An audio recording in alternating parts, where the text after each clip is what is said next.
আজ সকাল সকাল ভাবলাম যে একটু ডিম তেলানি দিয়ে ভাত খাই। তো যাইগ ডিম তেলানি একার পেঁয়াজ দিয়ে কুচি কুচি করে কাটে এখন ডিম ছেড়ে দিয়েছিলাম। খাবারটা খুব ভালো লাগছে সকালবেলা। তো আজকে ভাবলাম যে আরও কিছু ভাবলাম যে আর কি দিয়ে ভাত খাওয়া যায়। এই যে গরম গরম এই যে দেখছেন একার চাউল ধুয়ে দিছি আর 1 মুঠ চাল দিছি, বেশি দেই নেই, বেটি খায়া স্কুলে যাবি তো এই জন্য 1 মুঠ চাল দিয়ে দিছিলাম। আর এই যে আমি ছবি তুলতেছি নিজে ফিটিং ফাটিং করে, দেখছেন গোটা সূর্যের আলোটাই মুখে এসে লাগছে। তো যাইগ সে কথা সূর্যের আলো না লাগে।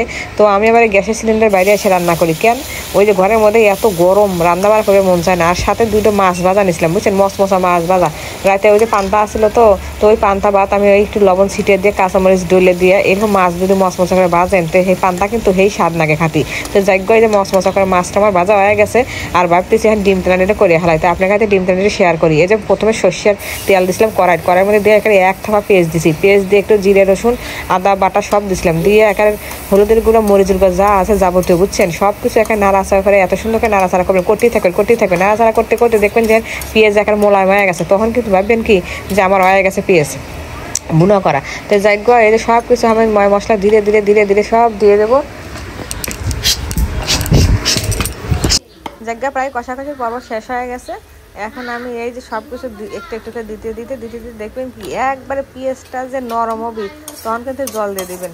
আর জল দেওয়ার পরে দেখবেন কি একে টকবক করতে করতে ডিমটা ছেড়ে দিবেন।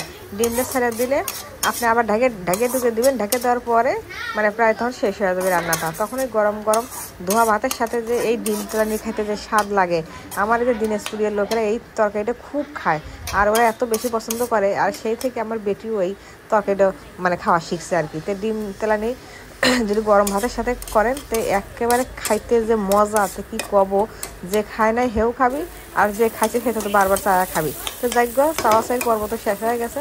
এখন এই যে আমি কিন্তু দেখছেন এই যে কত কথাই গল্প করলাম করতে করতে যে গরম জল কিন্তু হালকা করে দিলাম। এটা কিন্তু হালকা গরম জল ছিল, ঠান্ডা জল কিন্তু দেই নেই। এটা দেখতে পাচ্ছেন তো ডিমটা কি সুন্দর করে টপস করে ছেড়ে দিলাম।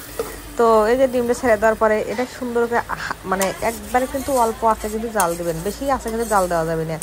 একটা ডিমই দিছি, কেন আমার বেটি খাবি তো আর কেউ খাবি না, আমরা তো মাছ টাছ খাই তো আমার মেয়ে ফির মাছ টাছ খায় না। তো এই জন্য এই যে ওর জন্য একটা ডিমই করলাম। তো দেখেন আমার আজকে রান্নাটা কেমন হয়েছে অবশ্যই একটু কমেন্টস করে জানাবেন আর একটু সাপোর্ট করবেন, ভিডিওটি অবশ্যই সম্পূর্ণ দেখবেন। তো আজকের মতো ভিডিওটা এখানে শেষ করতেছি, আর কিছু বলার নাই, অনেক কথাই বললাম। আমি তো একটু বেশি কথা বলি, আপনার কিছু মনে করবেন না। তো যাই গো সবাই একটু কমেন্টস করবেন যে রান্নাটা কেমন হয়েছে। এরকম আরও ভিডিও আপনাদের কাছে শেয়ার করব যদি আপনারা ভালোবাসা দেন, পাশে থাকেন। তো ঠিক আছে আজকের মতো এইটুকুই। তো এখন আমি গরম গরম ভাত সাজা নেব আর এই ডিম তেলানিতে ভাত খাবো। তো ঠিক আছে বন্ধুরা আজকে এইটুকু দেখেন, আপনারা পুরো ভিডিওটি দেখেন, বেশি বড় করে নেই লং করে নেই। তো এই যে দেখেন কি সুন্দর চকচকা দেখা যাচ্ছে, দেখছেন খেতে কিন্তু অনেক সুন্দর হয়েছিল, সুস্বাদু।